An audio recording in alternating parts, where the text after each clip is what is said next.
Well, hey there, and good evening, folks. Hope you are ready for a great stream. I know I am. I know I'm ready for a great stream. I'm glad you are here. We're going to continue our coverage today in the Bryan Kohberger case. And Pennsylvania has opened up a look into all of their cold cases that have not been solved to see if there's any indication that Bryan Kohberger could have possibly been involved. I thought that that's really fascinating, and it's something that we've said since the very beginning they needed to do. I don't know why they're just now doing that today, or they're just now getting started on that. But I want to get down to the bottom of it. Do you guys think that Bryan Kohberger is a first-time offender when it came to the Idaho 4, or is there likely a trail of destruction that's been left behind him? I want to know. I mean, I personally think that there's a chance, and it's higher than 5 or 10% that he had done these crimes before. I don't think it's higher than 40%, but you never know. And I'm glad that they're looking into it. There's also a brand new report that came out that he was actually a teacher's assistant, which is a big deal when you're in graduate school. If you're working as a TA, at least at the universities that I've been through, typically they're paying for your tuition. Not always, but the uh, major university that I went to, Missouri State University, they, if you were a TA, they paid for your full tuition plus gave you a monthly living stipend. I think around like $1,200 or something like that. And so he had several altercations with the professor that he was a teaching assistant for, and ended up losing his job. And I think that that's really interesting and also very telling, considering it's. I would like to know, considering it's the criminal justice department, I would like to know specifically which professor it was that uh, that he was working for. So lots of things to talk about. It's probably going to be a pretty relaxed stream. I mean, at this point, I don't know how many other people are even continuing to cover Bryan Kohberger stuff, and part of me thinks maybe we shouldn't spend our time covering Bryan Kohberger stuff, but it felt like some of the stories that were coming out in the case today were so compelling. We needed to spend a little bit of energy on it. I'm really interested in what's going on with Nicola Bully. I think we need to get down to the bottom of that case. There's a couple of other cases that have been sort of rotating around my mind, and I've been feeling like maybe we need to dive into those. But at the same time, I don't like to pick up a case and not see it through to the finish line. And so there's a lot in this case that I want to continue to cover. Hey, Frank, how are you? You said, does anyone else get fired up when Tyler Feller music starts? Put a one in the chat. It probably is like a little Pavlov's dog thing, right? You're like, music starting, you start to hear it, and then all of a sudden you hear, and you're like, whoa, time to get started. It's a very interesting Frank. So put a one in the chat if the music does something to you whenever you hear it playing. Put a two in the chat if you're like your intro needs a remodel. I kind of like this music on that intro. Uh, Other than that, guys, I'm really glad that you are here. Excited to be a part of the stream with you tonight. And if you enjoy this content, if you enjoy this channel and what we're doing over here, uh, I want you to know we're totally crowd funded. We're totally crowd supported, which means we can't do what we do unless viewers like you, like Frank, come alongside and help us out and support us. And so we want to just extend an invitation and an opportunity for you to support a channel that you really like. Think of it sort of like Tippy or sponsorship or something like that. And you can support through PayPal, which is Tyler Feller, Cash App, which is $ Tyler Feller 22, or Venmo, which is at Tyler-Feller. If you're in a position today where you can't support us financially, you can hit the like button or subscribe. Free ways to help us out today. Hey, Laura 4x4, you said John Snyder, teaching assistant professor career. There you go. We'll look John Snyder up in just a second. Thank you so much for that. Really appreciate that. The music, Wyatt's saying the music is dope. Kim Brooks' son actually made the music for the show. So I forgot the parameters around it. Like he had a special project or something he was doing for school and needed to do like some volunteer hours or something. And so he chose us to do his volunteer hours with and ended up making that music. Hey, Amy Heights, thank you for that super sticker. Rose, Alaska. Woo! Appreciate that. I've been to Alaska once. It looks like you live in Canada. Are you close to Alaska in Canada? Have you ever been to Alaska? Rose, Alaska. Hey, Lanny, thank you so much for that. I really appreciate your super sticker. Thank you guys so much. And I'm curious, guys, there's so much that we need to talk about and unpack in the Bryan Kohberger case. So many things that I feel like have been released in the last couple of days. I've been doing the best I can to make sure that I'm bringing the information out. I did several videos. Yesterday, there was a report that was out in several major news networks saying that the experts are now thinking that Bryan Kohberger left the sheath on purpose. Hey, I don't know if you guys heard that somewhere else first, but I said that from the moment they said they found the sheath. I was like, I bet he left it on purpose. I bet there's a big possibility he left it on purpose. And all of a sudden they're saying, yep, he probably left it on purpose. Does Kohberger have a true love? That's another update that we did the other day. I can't believe, after everything he's alleged or accused of doing, obviously in the American justice system, when we talk about Bryan Kohberger, it's under the cloud of presumption of innocence, but uh, he probably has a lot of people writing some love letters to him. We had Sleuthy Goosey on Saturday. That was a really incredible show.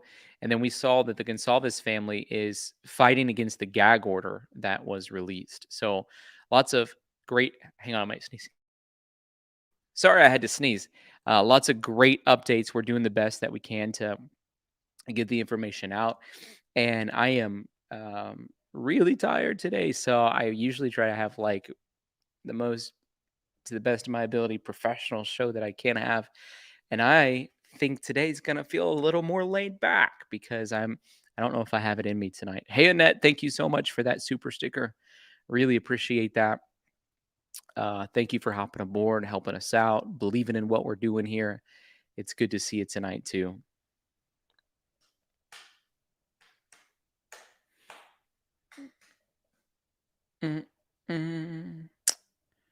Red Wing says on one of your videos, I left a message that those K-bar knives can be bought with Palmer handles and holsters and sheaths.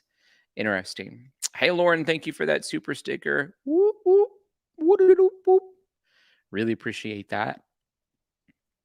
Okay, so what I'm going to do is start playing through some of these videos that we have up.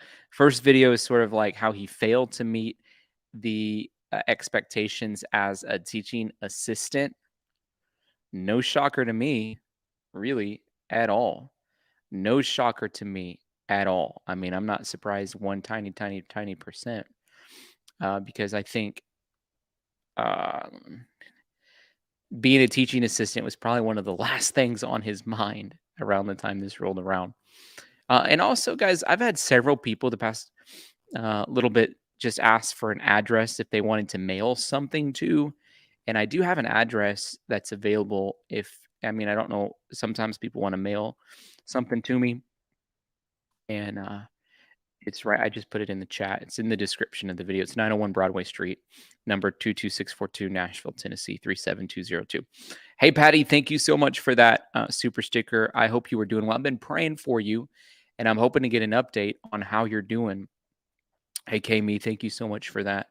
Really appreciate that as well. And guys, I haven't been able to get in touch with Joan Slay, and I know that this is a slight break from our regularly covered program, but she had sent me an email about her daughter that was in a horrible accident. And essentially, her daughter became brain dead. They pulled the plug on her after 72 hours, which is standard procedure. And when they did, she breathed, but it's hard to know what's actually going on with her. So she asked us for prayer, and then I have been praying for Joan, but I've been trying to call her and text her and email her, and I haven't heard anything. And so obviously it's horrifying. If you guys don't know who Joan is, Joan's been a major, major part of this channel since the very beginning, since day one. And she has a prayer journal where she prays for people every single day that ask for it on this channel. And so I couldn't think of somebody more fitting to receive our daily prayers than Joan. I mean, I've been seriously concerned about Joan. I tried calling her multiple times. I texted her and said, Joan, I am having a hard time getting in touch with you. I've emailed her, but she did send me an email. And for those of you that are members and on our Facebook page, I put her email that she sent on our Facebook page so people could read that. But you guys need to commit to praying for Joan in this horrible, horrible time that she's in right now, if you don't mind. Hey, VLH, thank you so much for that super sticker. I appreciate your support. Yep. Yeah, I'm sad for Joan too, Southern Gal. I mean, it's horrifying. My gosh. She said her daughter broke like 42 bones in her face, her head, and they had to try to reduce swelling on her brain, and it's just horrifying. She said she was brain dead. So they're trying to make some decisions, I think, and they need prayer. They need lots of prayer. Hey, Amber, you said thanks for doing what you do, Tyler. I love your show. Thank you so much, Amber. I really appreciate that. Yeah, what a blessing. And I appreciate you for being here and helping us out. And then I don't know if you guys saw it or not yesterday, but we had Doug Bishop on the show. To my knowledge, it's really the first time he's gone on a YouTube show in a very long time since he split from his previous operation that he was working for. And so I thought, wow, it was really special. He chose us to come on our show yesterday, and we're talking about the case with Nicola Bully. But if you guys didn't get a chance to hear him or talk about it, he had incredible insight. And so I want to encourage you, if you haven't watched the episode with Doug Bishop from yesterday, you need to go watch that episode. I mean, he breaks down that case quick and with great insight. So, hey, Neil Nelson, it's so amazing to see you. Thank you for that super sticker. I really appreciate that. You guys are amazing. Thank you so much for your support.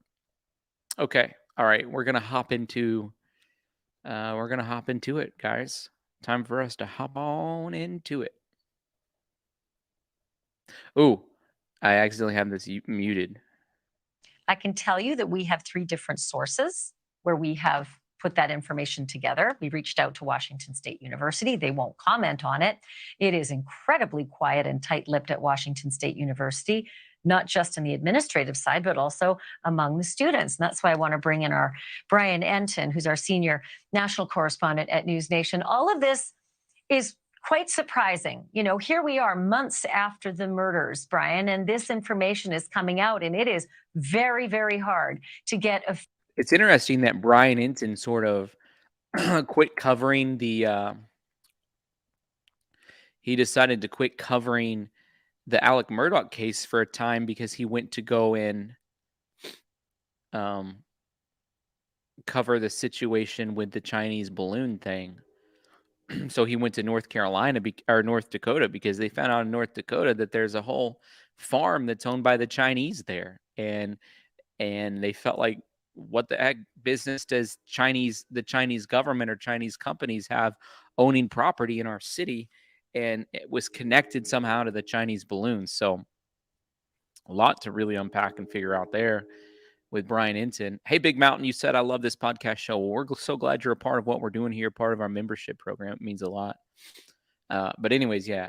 So Bryan Enton's been an interesting one to follow. I'm surprised to see him on this program because he's been really busy with the Alec Murdaugh case. He's been really busy with he's been really busy with this Chinese balloon thing that happened. And then apparently he's back on the Bryan Hinton case right now. Today, and I kind of want to play the video for you guys maybe towards the end of the stream, but one of the News Nation reporters today basically got tackled by the governor of Ohio's security team. They were there to do a news conference. The governor has came out and apologized, but it was like a ruthless attack, in my opinion, the way it looked, the way it went down. Anyways, here is Bryan Hinton talking about how Bryan Kohberger failed to meet expectations. Official acknowledgement of this from Washington State University. It is, Ashley. And this is very interesting what you have uncovered, because I'm thinking back to when I was in the building there where you just saw the video where Bryan Kohberger was teaching, was also a student, a PhD student, criminal justice there at Washington State University. And the first thing I noticed when I was wandering around all of the hallways on multiple floors is on the bulletin boards, they had all of the teacher assistants, the TAs, and the professors listed in many different places, and his name didn't appear anywhere. I initially thought, okay, they went through after the arrest and they got his name off of everything in this building. But now I'm wondering, with this new information you're reporting, did they take his name down much earlier because he was in fact fired? Well, it's pretty fascinating because if you think about the dates, December 22nd, if he's withdrawn from the data system in that university, he still hasn't been arrested until December 30th, that Friday night. And we are also told that it was official. His official termination actually happened at the very end of that month. He was told, you're finished. You're not going to be a TA in the spring session. I'm not sure about the winter session, but the word has it that it was the 30th, that it was completely over, and that just, that ends up being the same day that he was arrested. What I'm curious about. That's really fascinating.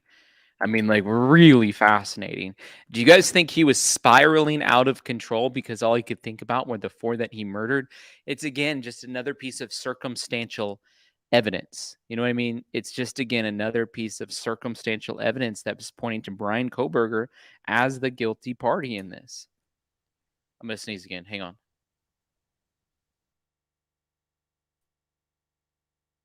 I don't know why I'm sneezing so much, but anyways, yeah, another piece of evidence that labels Bryan Kohberger as the individual who's responsible for this. Now, I'm going to ask you this question, and I don't know why I have to say this 42 times during a stream, and I'm going to quit saying it because it just bothers me. But I say it every time that there's obviously a presumption of innocence towards Bryan Kohberger. There's 42 different reasons why we think he did it, if not more than that. But every single time somebody comes on the stream a little bit late and they start saying that I'm not handling it appropriately because I'm not saying that he's allegedly, guilty or whatever. So I'm saying it one more time, once and for all. All right. There is a presumption of innocence in the American justice system, and that includes Bryan Kohberger. He has been charged with these crimes. There's significant evidence. He's in jail waiting trial. But at the same time, there is a presumption of innocence in our justice system. Okay, I'm done saying that kind of stuff for now. Here's the next thing, because I think he's guilty. I want to know what you guys think. Put a 1 in the chat if you think he's guilty, and put a 2 in the chat if you think he's innocent. And honestly, I think that he's very guilty. But a question that I haven't been able to figure out, is there a chance that he could have an accomplice? That's what I don't know.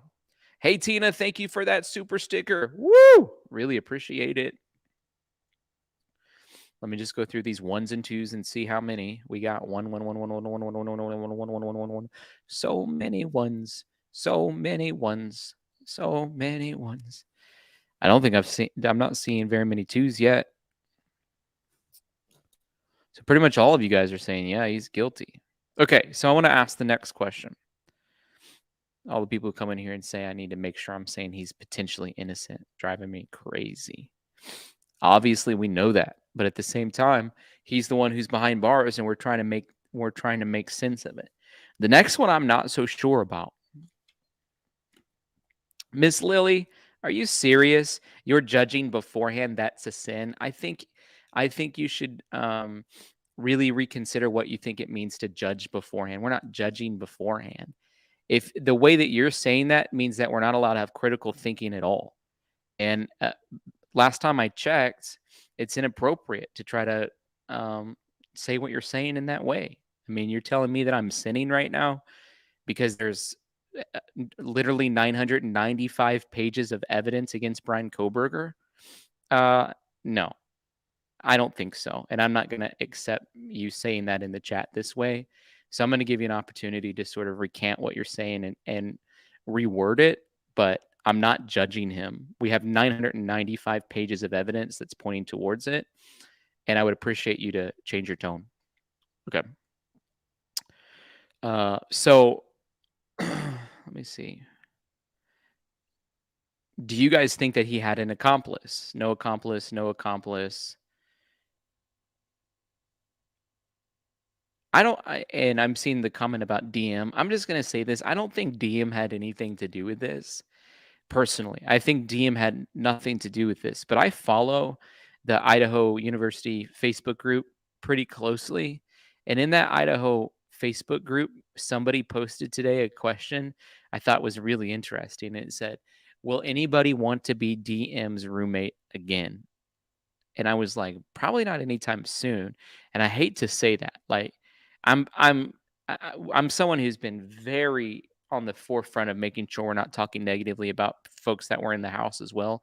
So I consider them to be victims from my perspective, because I know what it's like. I've been through a lot of trauma in my life. I know what it's like to experience trauma, and the way that you respond is different. Okay. And so she could have went through some trauma and froze up. There's some questions there. But when they asked that question today, would anybody want to be her roommate? I'm thinking, probably not. Not right now. Hey, Sammy Sosa, how are you? You said thanks for all the coverage, Tyler. You know, the Sammy Sosa, the baseball player. Are you related to that Sammy Sosa? It's good to see you. Thank you for your support.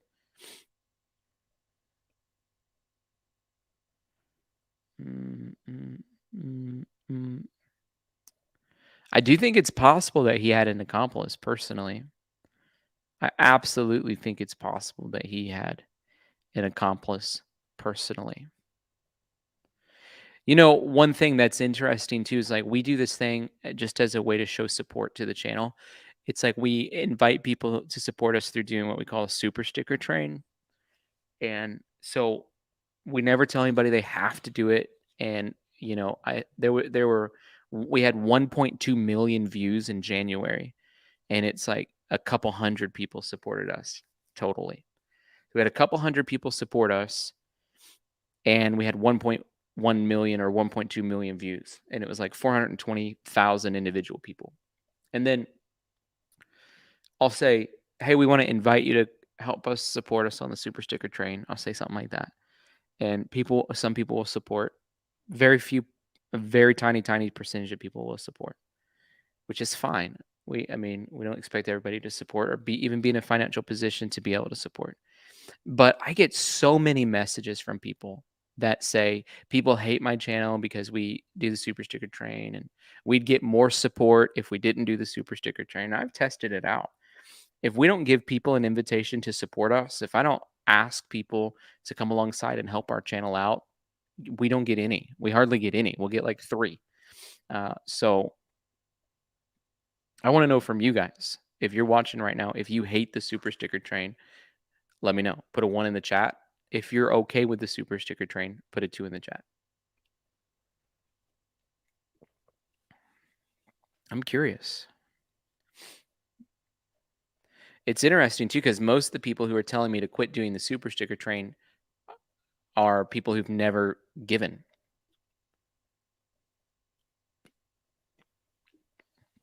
I've never supported the channel. And they're like, you'd get more support if you quit doing the super sticker train, yet they've never supported.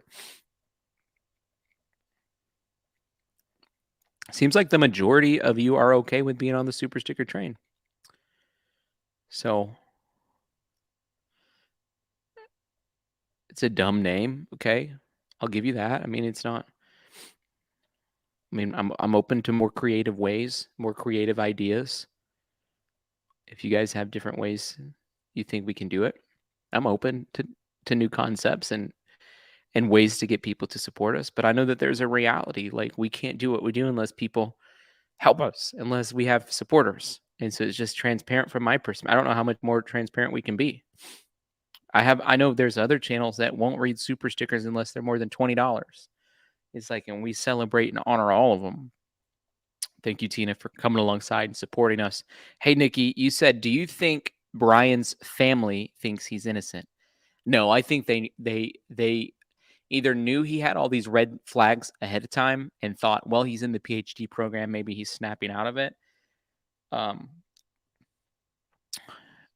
and forgot about their red flags, or were totally concerned the whole time. And then if the first answer where they forgot about the red flags and were looking back, they could be like, in retrospect, there's a million red flags. But your family knows you better than anyone, and I think they 100% think he did this. I think they're totally aware of his dark sides for sure. I mean, he's been a problem child for them in a lot of ways. So it'd be interesting to hear from them. And his sisters are mental health professionals. So, I mean, they're going to definitely know about this. Hey, Bargain Shopping, thank you for your support. Amber, you said, I'm glad to help a little. Always miss your lives, though. Hey, Amber, thank you you're not missing this one. Thank you for your support. Thank you, Amy Heights. Really appreciate that. Marilyn, thank you. Really appreciate that. Naomi, thank you. Appreciate that. Hey, K-Me, you said some people are just Debbie Downers. I love the train, and it's part of my tithing to support what you do here, including Faith Fridays. Well, thank you so much for thinking about it that way. And I showed you guys this maternity clinic that we were able to support last month. In fact, we paid for an entire family. And I don't know why I did this, but they sent us a card of this precious little baby that was born that we were totally able to support. And I forgot to show you guys a picture of it, and I already threw the postcard away. Like, you know how you get a bunch of postcards or Christmas cards from people? And I wasn't thinking straight, and I threw the postcard away before I was able to show it to you guys. But we actually supported an entire family, and we had a picture of this precious baby that was born, and we were able, this channel was able to pay for the family and pay for the baby. Hey, Lauren, thank you so much for that. Really appreciate that. Hey, Sarah, thank you so much. You guys are really amazing. Trina, thank you for your support. Yeah, in Mozambique. And so it's not like it wasn't a system where they had like a lot of health insurance or anything like that. But it was a situation where we were able to, to support. Idiot says, I really hate when people ask for donations because you already get paid from views and ads. Well, that's just not true. And I was on Doctora Latina's channel the other day talking about this. In the true crime genre, we don't get paid for ads because our videos are too sensitive for advertisers. So that's a bad perception from the beginning, idiot. And I'm not calling you an idiot. That's literally your name. For anybody who thinks I'm calling them an idiot. So we don't get I don't get ad revenue. When I do a live stream, I do not make any ad revenue off of these videos. Like, maybe I'll make $10 total in ad revenue from a video that gets 30,000 views. I mean, it's basically pennies in ad revenue because it's too sensitive of subjects, talking about murder and things like that. So you have a bad baseline understanding of how YouTube works. If that's why you hate that. So when I say we're totally crowdfunded, I actually mean it. Hey, Laura 4x4, you said, I think the family is scratching their head now, saying the writing was on the wall, but hindsight hits us different. I know. Hindsight definitely hits us differently. Every case that we work on, everything that we study, hindsight hits differently. So it could, and sometimes love is blind sometimes. So thank you for your super chat. You could be right.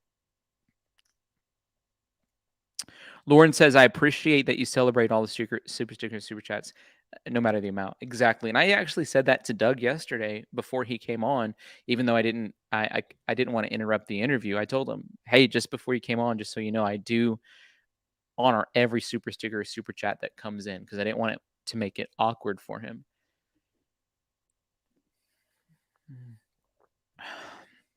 But thank you so much for saying that. Hey, Amy, thank you for that super sticker. Really appreciate you. Hope you're doing well. It's good to see you. Miss Lily said, please, Tyler, don't be upset. I'm just saying I want something 100% that proves he did it. Yeah, but I understand that, and I appreciate your thought on that. I mean, it's like we're all sort of waiting for that to be unleashed. I am. Many other people are. We're all sort of sitting around waiting for that big piece of information to sort of make its way out. But right now, we have quite a bit of information. There's DNA evidence on the knife sheath that was left. There's significant cell phone data that showed him stalking the house 12 times before the murders. That shows his phone was cut off at the exact times of the murders. That showed his phone was turned back on at 9 a.m. whenever he went back to look at the house. There's video surveillance of him taking out trash to the neighbor's house in Pennsylvania wearing gloves because he knew that they were going to be getting in the trash to get his DNA out. At this point, based on the information that we have, I think it'd be harder to prove that he didn't do it than it would be to prove that he did do it. But I certainly understand the perspective that you're coming from. Hey, Chris, you're like naysayers again? Well, now I just have to send support. I like the way you think, Chris. Appreciate your support. Thank you for encouraging us. Have a great mindset. Hey, Deborah Lee, thank you for that super sticker. Woo! That's the biggest of the day so far. Thank you so much for your support. Really appreciate that. I don't know if you guys saw my hat. It means Jesus was judged wrongly in Spanish. It's a part of a campaign. They gave me this hat, actually. And anybody who wants this hat, you can go order it yourself for totally free right now. If you go to hegetsus.com, I'll put a link to it in the chat. It's a campaign about Jesus and the fact that he gets us. And they are giving away T-shirts and really anything you want. T-shirts, hats, all kinds of cool stuff. And I'm going to, every time they come out with something new, maybe I'm going to order something too. But the owner of Hobby Lobby is giving away his company to Jesus, which is really cool. And they're running ads in the Super Bowl, which is even more cool. And so it's the largest marketing campaign for Christianity in the history of the world. So I love it. Hey, Leah, thank you for that super sticker. JC, thank you so much for that. Okay, let's get, and you guys are amazing, Leah and JC. Thank you for your support. Okay, let's get back to this video. Is why the students are so quiet about this. I understand the staff. They work for WSU. They have to toe the line if WSU doesn't want them speaking, but students don't work for the school. They can talk if they want to, and yet they haven't. They've talked a little bit, Ashley. They don't want to go on camera when we've been on campus in the past, but they have spoken a little from what we've gathered. He was a TA of both Criminal Justice 101 and Criminal Law. Okay, that's what I really wanted to know. He's a TA of Criminal Justice 101 and Criminal Law. Great. By the way, I do have to say they did pay me $150 to advertise for them. Just to be transparent, I do get paid $150, which I would have done it for free, to be honest. But they offered to pay me $150. So they did pay me $150 to share with you about the He Gets Us campaign for the Super Bowl. But all of their stuff's free on their website. So if you want a hat, a t-shirt, anything like that, it's totally free on their website. And I put it on there for you. And they're sold out, or I guess they're not sold out. They're out of some items, but they're refreshing what will be available by February 12th. So make sure you save that link. But so he taught criminal justice and criminal law, criminal justice and criminal law. We heard from several students along the way that he gave off weird vibes, that they got a creepy feeling from him. We also heard something that matched up with your new reporting tonight, that he was a hard grader. That at one point, actually, there was such an issue with the way that he was grading papers that a higher level professor had to come in and get involved at one point. Bryan, I remember when that original reporting broke, but I never remember anyone delineating between the grading being tougher on the women than on the men, just that he was very hard on the students. But not only are we hearing that he was grading women differently, but also that he was rude to women and that he, quote, had a sexist attitude towards women. That would be interesting to be able to take all of the grades from the men in the classroom and compare them to the women in the classroom and see if the women had lower grades than the men. That would be interesting. My gosh. Hey, Katie, you said you're doing good, Tyler. Thank you, Katie, for your super chat and your encouragement. Amazing. Wow. If he is an incel, which is sort of the hypothesis, right? That would be very interesting to take. I mean, I love doing things like that. Like, I'm kind of analytical at times, and I'd love to be able to take, like, let's just do it. Let's just look at all the grades. Let's look at all the grades on the that he's given to women. Let's look at all the grades that he's given to men and can compare. Among his multiple behavioral problems. Yeah, that is new. I haven't heard it to that extent. We did hear a little bit about possibly some sexism. We also heard, if you don't remember, Ashley, about there was an issue. He maybe had an issue with like a pride flag on a door in one of the school buildings there. But in terms of it going to the level with your new reporting tonight, to the point where he was actually fired, and there were so many issues that he was actually fired as a TA, that's brand new. So, Bryan, I'm just looking over this timeline again, and it's pretty astounding because he only started as a TA at the end of August. But the problem started right away on September 23rd. Look at this timeline. There are just mere sometimes days and short weeks in between each issue. But the very first thing started within a month, a fight with his professor, and then letters saying, you've got to be, up on your professional behavior. You're not meeting the expectations. We need an improvement plan.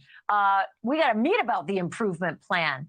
And another fight, like 2 fights with the professor, all in the course of a couple of months, all the while hearing, like, not in this timeline, but hearing these reports of being sexist and rude to women and being troublesome in the grading department. So what's curious is if Kohberger's program was tied to his teaching job. And not only that, he had an on-campus office and he had an on-campus apartment.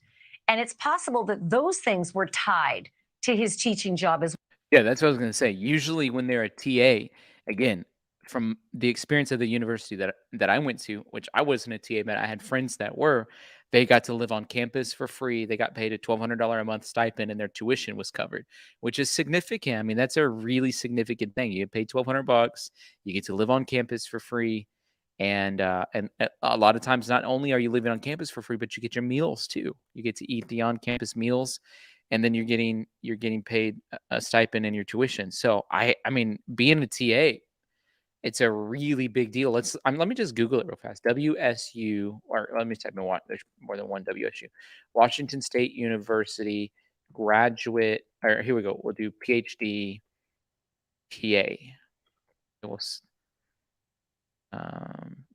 Assistantships. Okay, I'll tell you. I pulled it up. Is an appointment where a graduate student's primary duty is being a teaching assistant. They assists faculty in teaching undergraduate courses, grading exams, problem sets, or labs. Tuition waiver. You get a tuition waiver. You have to have a 3.0 GPA, be enrolled full-time, and work 20 hours a week. You get a stipend. Let me see what the stipend is. So somebody keep notes of this. You get a tuition waiver and you get a stipend. Oh my gosh. I think you get paid a lot, the stipend. Let me look real fast. Graduate assistance stipends range from step 1 to 115. The current assistantship stipend guide became effective January 1st, 2023.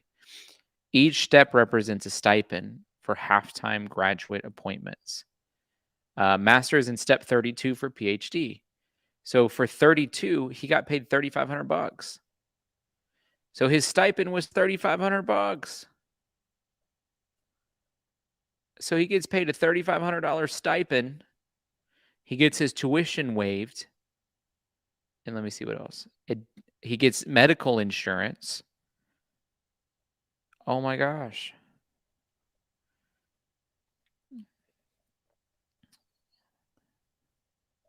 It doesn't say anything about housing. So maybe his housing's not covered. So he gets $3,500 a month in his tuition waiver. I just looked it up. I can send you the PDF if you're interested.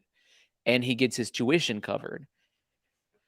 That's pretty significant. More than what I was thinking. That's wild. Hey, NHL, thank you for that super sticker. Really appreciate that. Hey, Sandra, you said, I'm curious if they can legally take his blood or hair follicle to test the drug in recent months, not from hair or blood found in his apartment or car.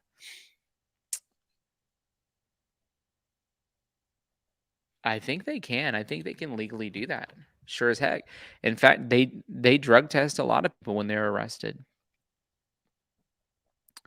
I'm pretty sure, Sandra, you're exactly right on. I think they drug tested him immediately and probably drug tested him in Pennsylvania. And then I think they probably drug test him again in Idaho. So there you go. Great thinking. Thank you for your super chat. Hey, The Exception, how are you? Long time no see. It's really good to see you. Hope you're doing well. Thank you for your super chat. Yeah, Brian has no privacy rights. Kathy, how are you? It's good to see you. Hope you're doing well. Praying for you. As well. So is it possible, Brian, that his whole life was about to collapse because he was being, he was fired, but he knew that was coming, or at least he should have known it might have been coming. And he might have lost his program and his accommodations on campus. It's a very big possibility. Let's go back and think to the fact that his dad came out to drive with him back to Pennsylvania. A lot of people questioned that. Why would the dad fly all the way over there to drive the car all the way back just for a Christmas break? Why wouldn't he just fly back? Would it even maybe be cheaper? Was there? That's what I was asking. And look at Brian Inton's face.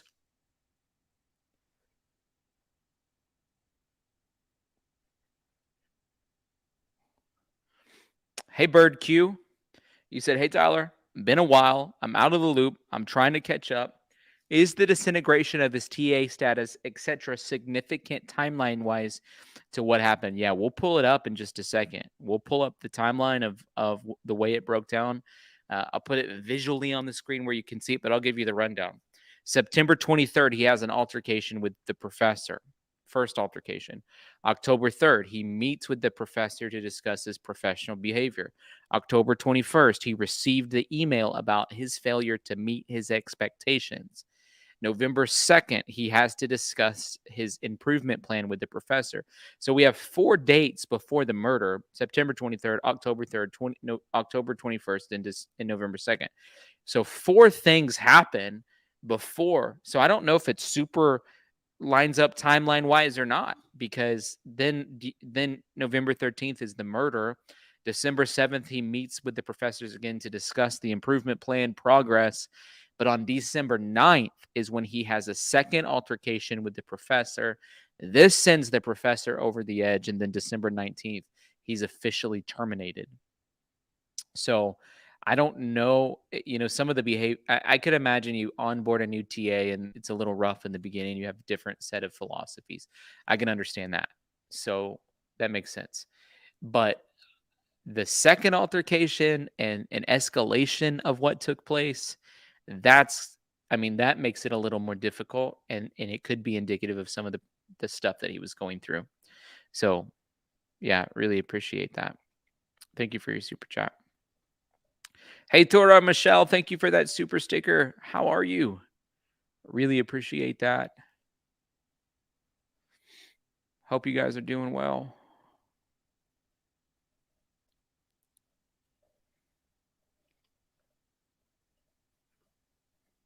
More going on behind the scenes now that we know all of this. Thank you for watching. Go to News.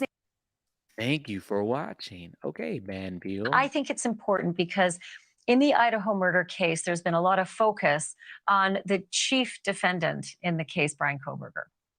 And now we are learning a few things were happening in that man's life leading up to and right after the murders. Things like being investigated by his own school, Washington State University, where he was working as a teaching assistant. And apparently, the investigation wasn't going well. He was warned time after time after time to cut back on the bad behavior. And another thing that's interesting about his bad behavior he's supposed to be cutting back on, guys, keep in mind, he went to that bar a couple of times and whenever he had 1 or 2 drinks was making women feel really uncomfortable. And he was sort of on the blacklist of this bar. They had made notes of it. And so when we talk about the saga that is Bryan Kohberger, I mean, there's thing after thing after thing after thing after thing after thing that we're learning about his bad behavior. It wasn't just what takes place after the killing, and it wasn't just what took place at the university. It's basically in every domain of his life, and it cycled out of control.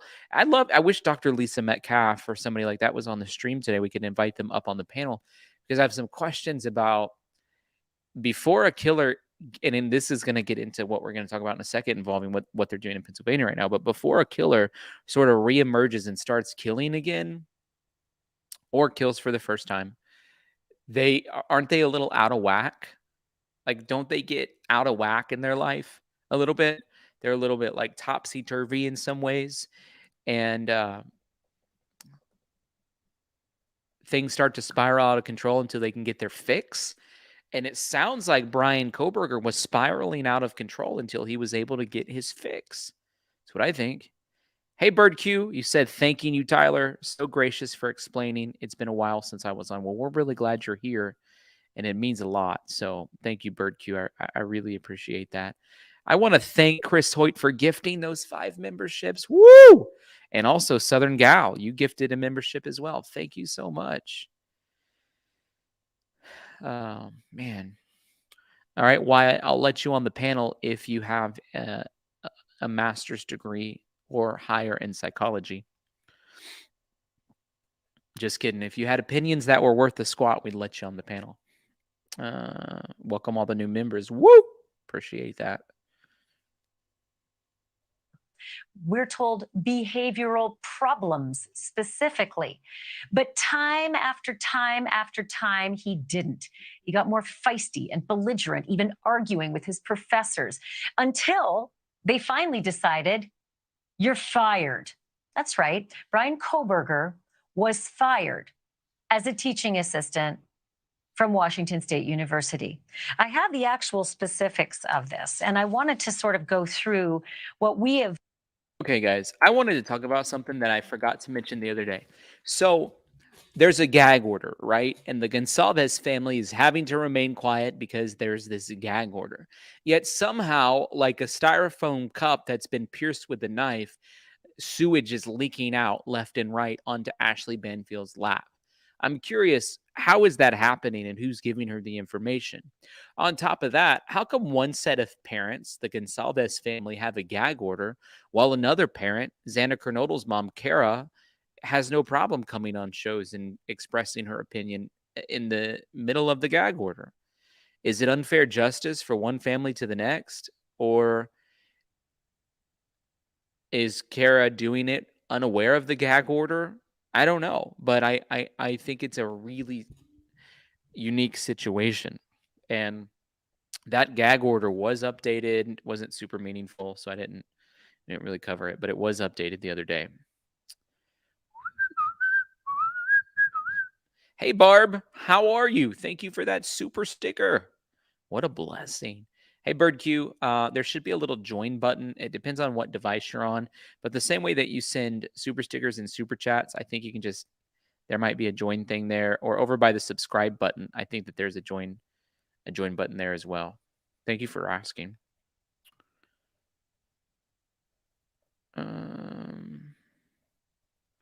I mean, Ashley Banfield's the queen of getting information in the middle of a gag order. That gag order basically included anybody who knows anything. It's literally like anybody who is involved in the case as a lawyer or a defendant or a victim, anybody who might be a potential witness, anybody who's related to anybody who's uh, a victim, anybody who is related to anybody who's related to anybody who's a victim, anybody who's related to anybody who's potentially a witness, anybody who knows anything at all. There's a gag order. So that's part of it's not making sense. Bird Q and Tora, woo! Welcome to the Feller fam. Don't forget, guys, if today you were gifted a membership or you joined the Feller fam, we do have a private Facebook group for folks that are a part of the Feller fam. It's an amazing Facebook group. Lots of good information on there. We want you to go join that. Come to learn was the sort of timeline of his warnings and all of the things that were listed on a termination letter that Kohberger himself was given right before they cut the cord with him. So I'm going to just watch some of these so I don't get them wrong. But the highlights, or lowlights, I guess you might call them, was that he had a sexist attitude towards females that he interacted with at the school, that he was rude to the women, and then get this, as a teaching assistant, he apparently graded the women differently than he graded the men. Here is the alleged language that was included in his termination letter along with the timeline starting on September 23rd. And by our math, that's about 1 month into his brand new job as a teaching assistant in his doctoral program, which may or may not have been tied to his teaching job. September 23rd, Kohberger apparently has an altercation with one of the professors named Dr. Snyder. Just 10 days later, on October 3rd, the letter outlines that they had met to, quote, discuss the norms of professional behavior. And then 18 days after that, on October the 21st, Dr. Snyder emails Bryan Kohberger to say that he has, quote, failed to meet the expectations that were outlined in the discussions they'd had before. 12 days after that, on November the 2nd, they met again to discuss what they called an improvement plan. And then on December the 7th, that's about, well, let's cut to actually 12 days later, 11 days later, the murders actually happened. So there's that calendar. September 23rd, altercation with Dr. Schneider. October 3rd, meeting to discuss his professional behavior. Talking about Bryan Kohberger. October 21st, received an email. It's been a month. He's failed to meet his expectations. November 2nd, he's meeting to discuss improvement plan. December 7th, meeting to discuss the progress of his improvement plan. December 9th, second altercation with a professor. December 19th, he was officially terminated. Now, something I'm curious about, and I want to know where you guys are at on it. Let me know if you see anything that's sticking out to you about this timeline. Do you see anything that is sticking out about this timeline? And by the way, I think Chris gave another 5 memberships. Woo! Thank you so much, Chris, for doing that. Amazing, amazing, amazing. Hey, Sammy, you said hi again. Do you think there's anything strange or suspicious about the amount of info Banfield has received? Yeah, I'm very concerned about it. I am very concerned about the amount of information that she has because I don't understand where it came from. And I have heard of cases where journalists actually get in trouble for releasing information they're not supposed to release. Ashley Banfield's very smart. She's an attorney herself.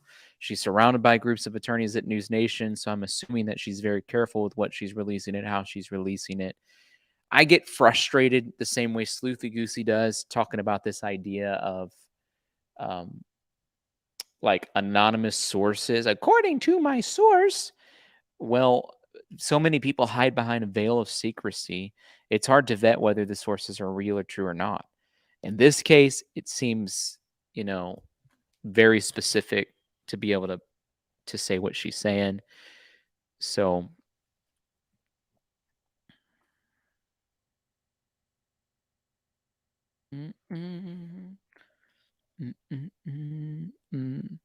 Oh, I stand corrected. Ashley Banfield is not an attorney. I'm sorry for saying that. She does have multiple degrees, one from Queen's University and one from the University of British Columbia.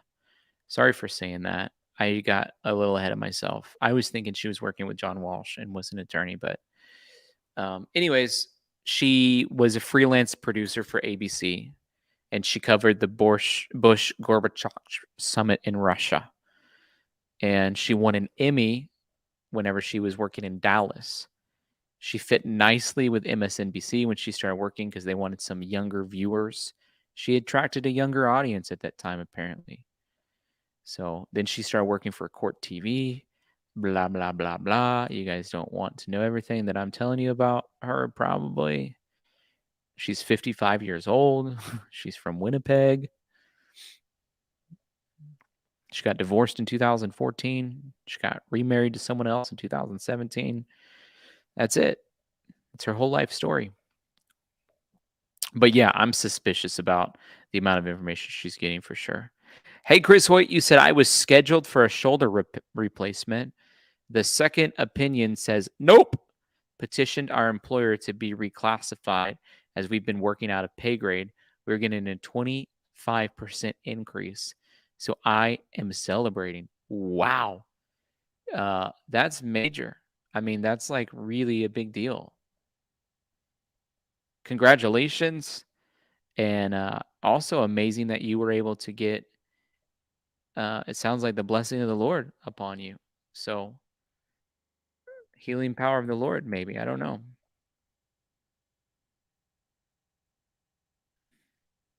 I went and got some x-rays on my neck. I told you guys from that accident that I was in. And they said that I have a severe strain in the ligaments in my neck from being in that accident. So I don't really know what you do to fix that. I got to go back on Monday. But yeah, it's an update on me, in case you were wondering. Thank you for sharing about you. Appreciate your super chat. What a blessing. So they have the meeting to discuss the improvement plan. And 11 days later, on November 13th, the murders are carried out. Then cut forward to 24 days beyond, and that's December 7th. That's when there was another meeting with the professors. And this was supposed to be about the progress of the, quote, improvement plan. Apparently, it didn't go too well because 2 days later, on December 9th, he had another altercation with Dr. Snyder.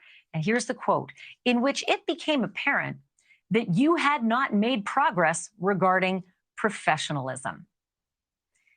10 days after that, December 19th, Bryan Kohberger is officially terminated by Washington State University. And some are reporting that he was withdrawn from the data system 3 days later on December the 22nd. Do you think he made a decision not to come back to Washington State University since he was withdrawn from the data system on December 22nd? Because he wasn't arrested at that point, was he? I don't know. Very fascinating. I kind of want to get into the next little piece of thing that I want to get into, which is the Pennsylvania police are sifting through cold cases for possible links to Bryan Kohberger. 2 law enforcement offices in Pennsylvania are reportedly sifting through cold cases in search of any potential links to the Idaho murder. I'm wondering if you guys think Bryan Kohberger has murdered before or been involved with violent crimes before. I mean, the dude is a menace to society. It sounds like he leaves a trail of recklessness around him everywhere he goes. I wouldn't be surprised if he murdered before. I sure as heck would not. I sure as heck would not.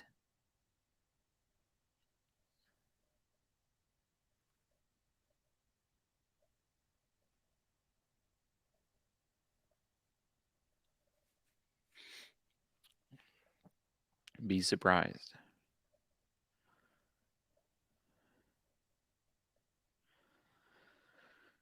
By the way, guys, we're rolling into our second hour. We haven't done a super sticker train. I want to do just one single train today. Our train yesterday, we were covering the other case. We had a special guest on, and we were sort of a short program. We did not hit the target on our train or our goal. I just want to do one train. I'm hoping we get 22 people on our train. We're starting our super sticker to super chat train. We're starting right now. It's just an invitation to show support to this channel. Obviously, don't feel obligated in any way to give to us, but if you like the content, if you appreciate what we do, and you want to support what we're doing, you can support through super sticker or super chat. If you don't want to give through YouTube, some people don't for a variety of reasons. You can support through the other mechanisms that exist. PayPal, which is Tyler Feller. Cash App may be the best way to give because there's no fees attached to it. It's $ Tyler Feller 22, or Venmo, which is at Tyler-Feller. A free way to support us is by hitting the like button on the video or subscribing to this channel.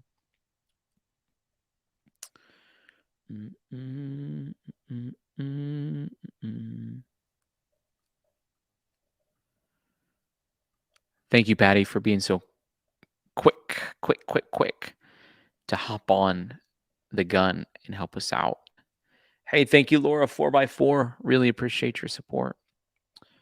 So put a 1 in the chat if you think he's done this before. Put a 2 in the chat if you think this was his first time. He was a total newbie.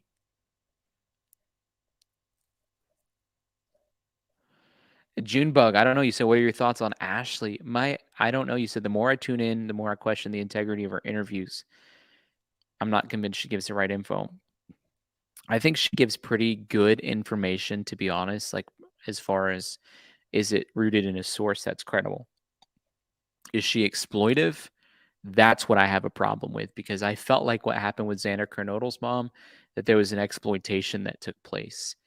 And certainly Xana Kernodle's mom deserves to have her voice out there, but she doesn't. Xana Kernodle's mom, unfortunately, is not even in a position to have her own power of attorney right now because of sort of the lifestyle that she's been in and some of the consequences she's having to live in because of those decisions.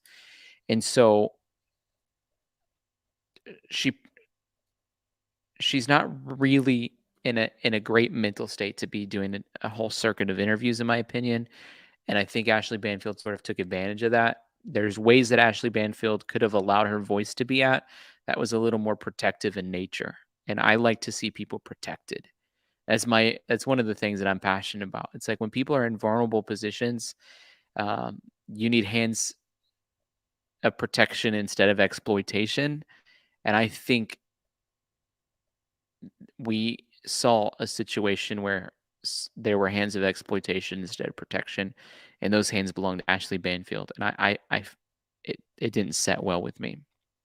Hey, Agring, how are you? Thank you for hopping aboard. Lanny, thank you for showing your support today. Kathy Dove, really appreciate that. What a blessing. Thank you guys for your support. That's 5 on our super sticker train. How many did I say we're trying to get to? 22? Okay. Back to this article, they're trying to make the case of whether or not Bryan Kohberger has committed any crimes. So the in Pennsylvania, Northampton County and Lehigh County started looking for links between unsolved cases and Mr. Kohberger following his 30th of December arrest. The Washington State University PhD student is accused of murdering Kaylee, Xana, Madison, and Ethan. I've never seen their names in that sequence before. I wonder how they chose to do it. Not alphabetical. Mr. Kohberger, originally from Pennsylvania, was a student at Northampton Community College in Bethlehem before he went on to spend 4 years studying criminology at DeSales University, which is in Lehigh County. Prosecutors in the 2 Keystone State counties said that although no links have emerged so far, their offices are working through a cold case database.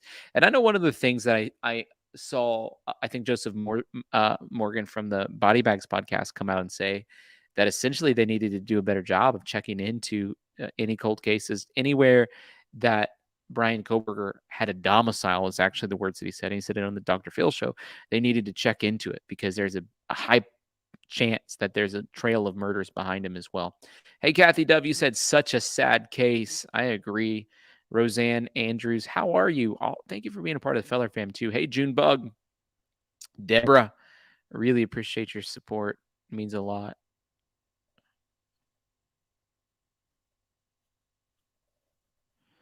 Your natural question is to start wondering, is this guy wanted? Is his name out there? Did he do anything in my county? Mr. Huck said said his department had used Mr. Kohberger's height, weight, and the alleged Idaho killer's method of operation to compare old cases. Nothing to avail so far. The Lehigh County District Attorney, Jim Martin, said that the first thing I did was ask the Director of Regional Intelligence and Investigation to see if we had any contact with Mr. Kohberger. He said there are no unsolved homicides that in any way meet the modus operandi of the event out of Idaho. Mr. Martin said that his office has sorted through a database with more than 6 million police reports and case files, only finding one instance in which Mr. Kohberger called 911 when his car locked behind a parked gate. Mr. Martin said that Mr. Kohberger's exchange with law enforcement was uneventful and that he was apologetic. Following several days of surveillance operation by the FBI, Mr. Kohberger was arrested at his parents' home in Monroe County on the 30th of December. At that time, police said he had no previous criminal history. Hey, Laura, you said thank you for all you do. Appreciate that. What an amazing blessing. Thank you for your support. That's 10 on our super sticker train. We're trying to get to 22. We only need 12 more, and we'll be hitting our goal. How's that sound? It has since emerged that Mr. Kohberger was facing disciplinary action in his teaching assistant job at WSU around the time of the murders. Before he was ultimately fired from the position days before his arrest. I mean, he was fired days before the arrest. I think that that's a big clue piece. According to an affidavit released last month, cell phone data places Mr. Kohberger close to the home of the murders at 9 a.m. on the 13th of November, suggesting that he returned to the scene of the crime just hours after allegedly murdering the 4 victims. One thing that I'm thinking, guys, and I don't know if this is true because why would he leave his stuff? But I was just thinking, like, is there a chance that he was not going back to Washington State University at the end of the semester? Like, hey, I tried to make it in the PhD program. I didn't. Did he think he was going to get arrested? Did he have plans because he knew they were on their trail to go and try to like spend Christmas at home with his family and then take off? And that's the reason why he drove his car across the country instead of flying home. Like, I have a lot of questions about that. Like, I think he had some sneaky plans in him because they said that he was removed from the database inside of the university by the 12th. So if he was removed out of the database by the 12th, by the 22nd, of December, it means that he had basically unenrolled from being a part of the PhD program. And that's what I don't understand. Why is all of his stuff left in his apartment then? So he left all of his stuff in his apartment. But that could be maybe he didn't want any of that stuff, or maybe he's planning to make the great escape. Who knows what story he told his parents too? He convinced his dad to hop on a plane and fly to Idaho to drive back with him. There's some things that need to be unpacked there. Hey, Kathy, thank you so much for that. Hey, Agering, you said, interestingly, there is a Moscow, Pennsylvania, not too far from where he lived in Pennsylvania. I hope law enforcement is checking cases there too. Wow.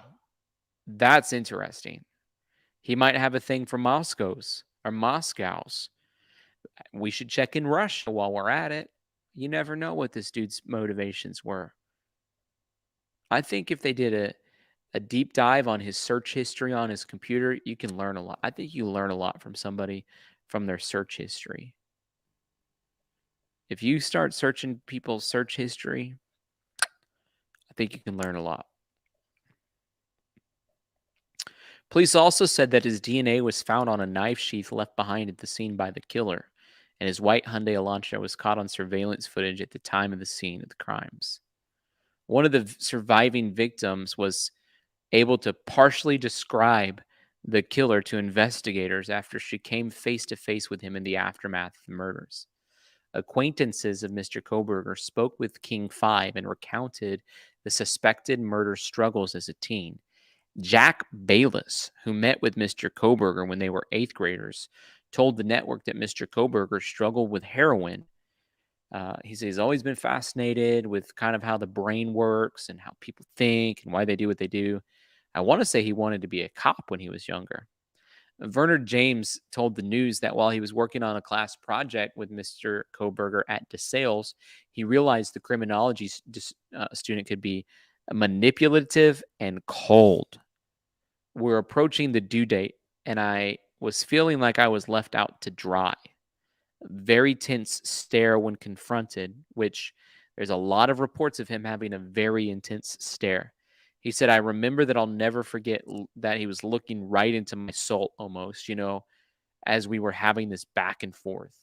James said Kohberger was dismissive of his complaint and accepted no responsibility as the project leader.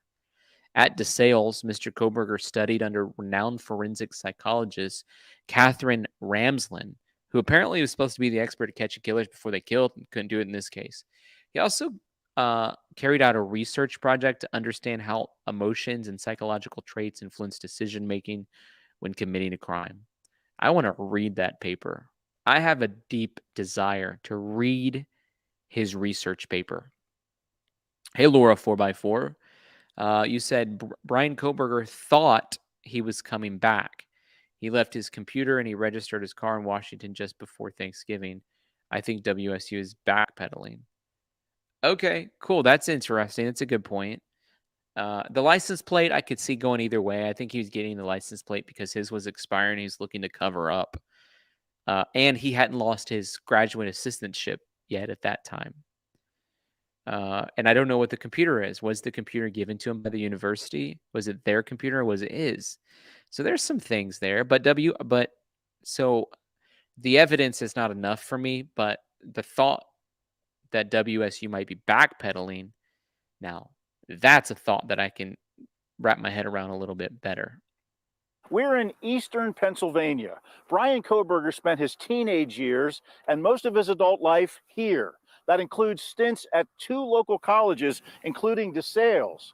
Now, police and prosecutors in this area want to know what he was up to all those years and are digging into their cold case files.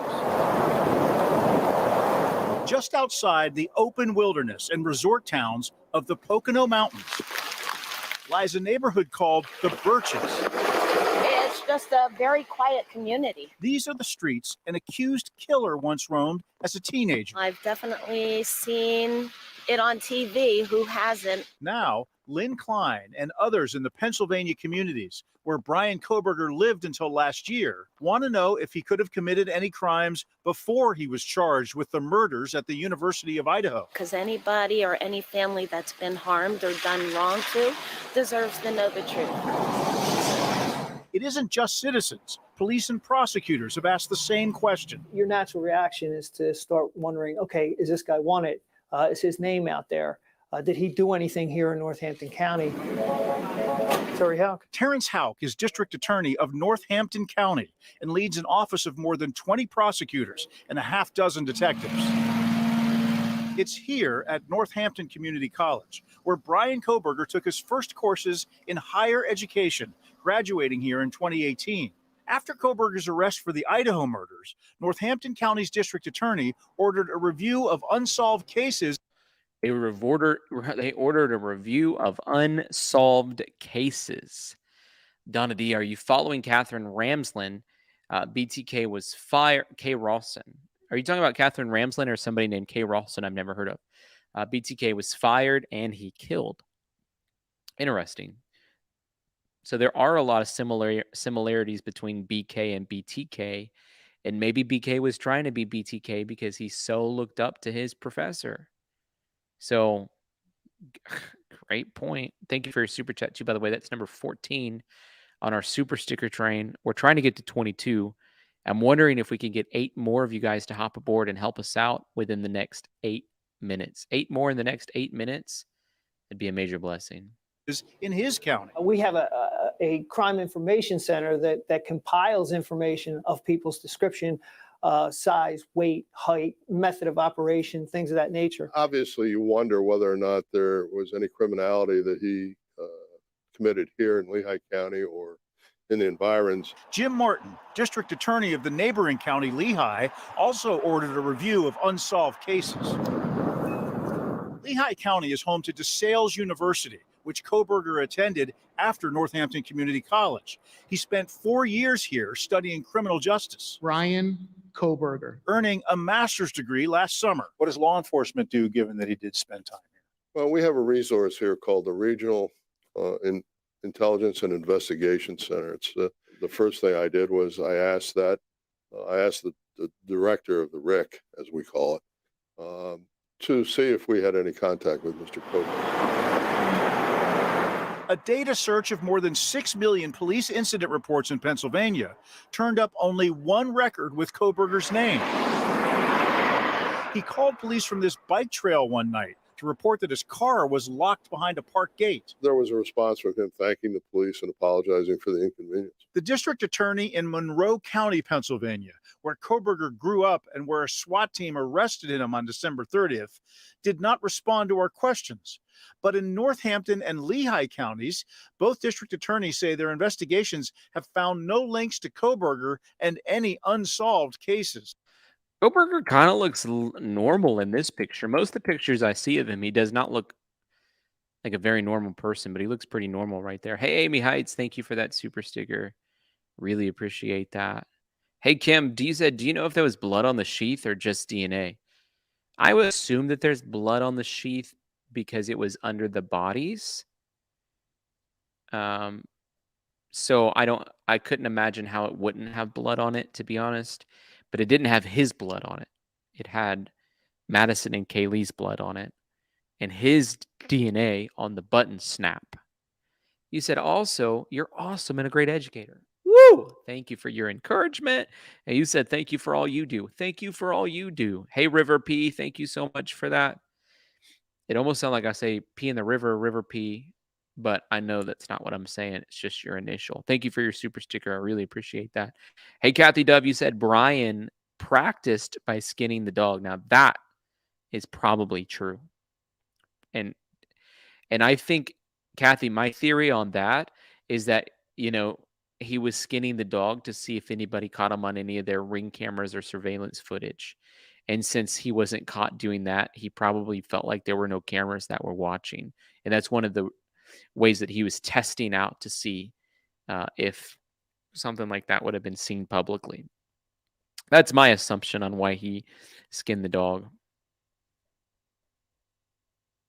So we have no unsolved homicides that in any way meet the modus operandi of this event out in Idaho. There was nothing been brought to my attention. In fact, nothing with respect to Kohberger has come about in our investigations of cold cases or unsolved cases to this point. And that should be some relief to a community that's been stunned and saddened by the murders of 4 college students 2,500 miles away. It's a little close to home. You just don't expect it. So prosecutors say the bottom line is there's no evidence that Kohberger committed any crimes here in Pennsylvania. But there's no evidence he didn't. Hey, what's up, Bill? How are you? You said, hey, Tyler, why would they only check crimes in that county? The guy could travel anywhere in Pennsylvania to commit crimes. Look at the fact that he drove over 100 miles to the south to that brew pub. He traveled. You're exactly right. And by the way, last time I checked, he was living in Washington and committed a crime in Idaho. So that's a really good point. Like, how about check the neighboring states? What about New York? Doesn't that state border Pennsylvania on the east side of Pennsylvania and on the west side of New York? Sounds like he likes going from the west to east.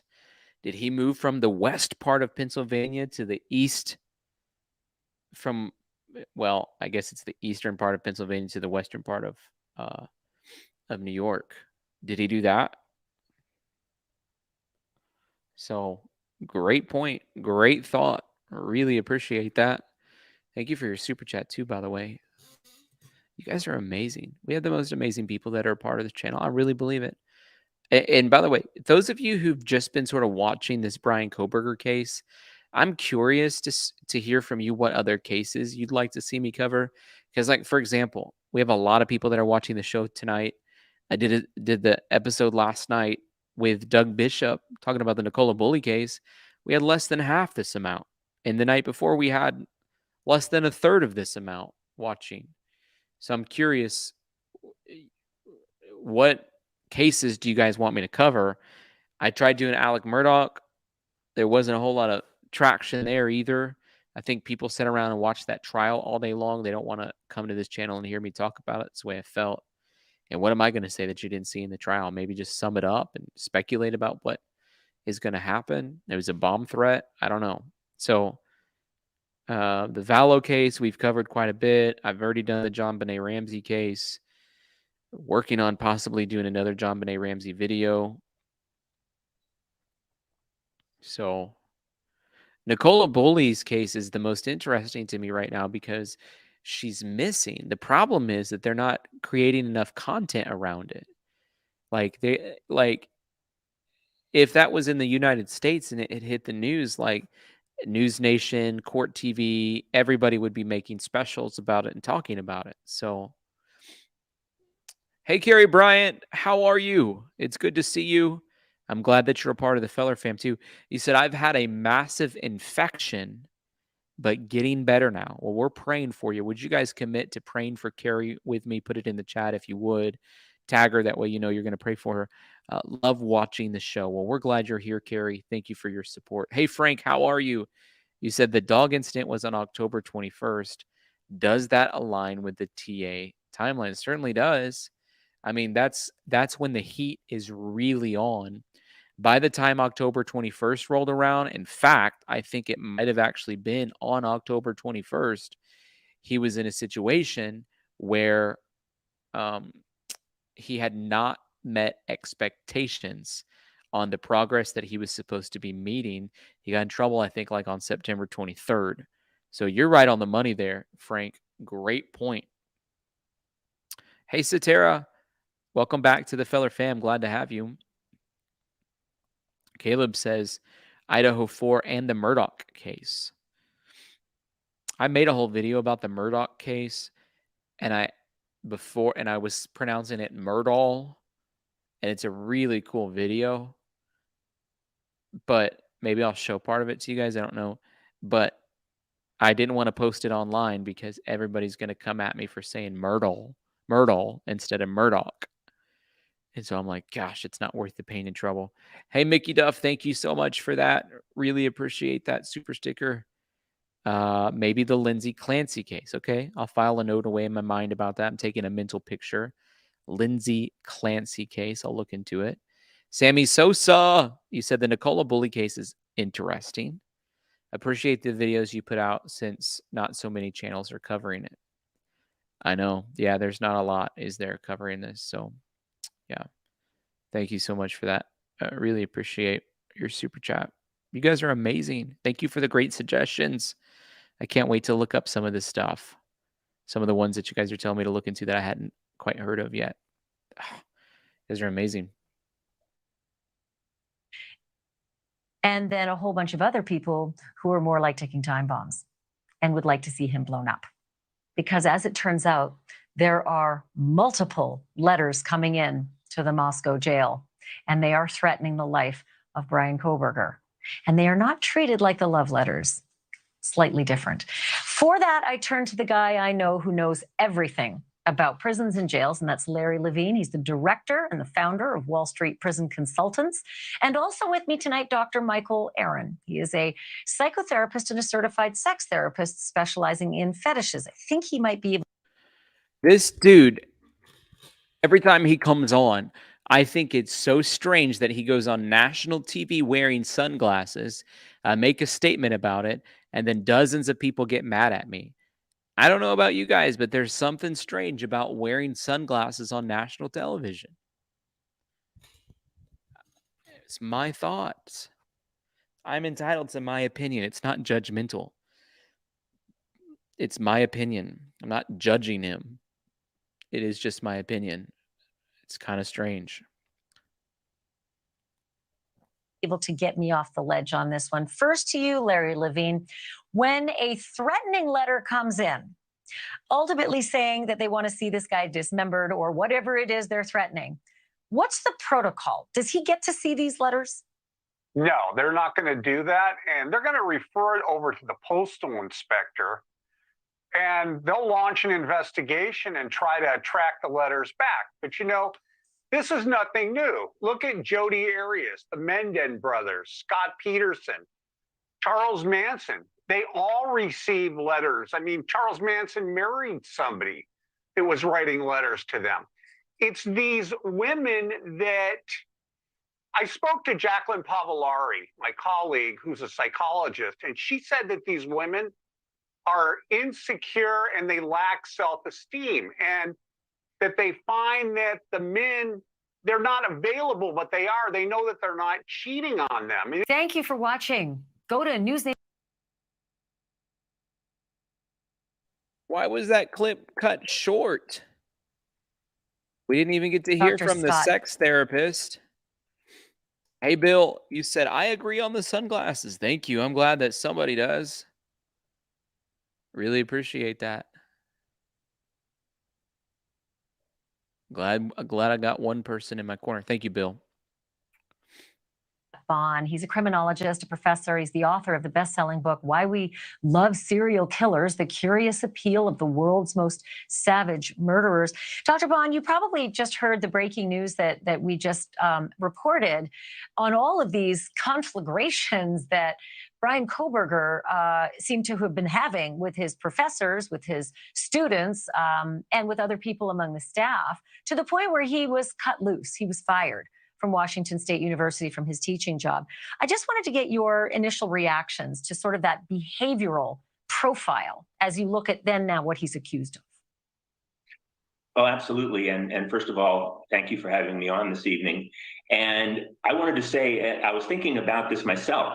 I was a TA. When I was getting my PhD at the University of Miami, I was a TA, and that TA position was tied to my funding, my assistantship that paid for my entire education. So that is not something you want to lose. You do not want to risk losing something like that. And the fact that it escalated so quickly and that he was terminated in his first semester there would suggest to me that his behavior really was egregious, that it was something that had become a big problem for the department and the university. And so I wanted to just give that as a little bit of background. But to the extent that that this letter, which I don't believe the letter has been completely authenticated yet, but if it is in fact true and the timeline is true, then this is something that could have absolutely contributed to him reaching a tipping point in his rage and anger and leading him to strike out in this terrible murder situation. Yeah, we don't have our hands on the letter yet, but we've had the essence of it.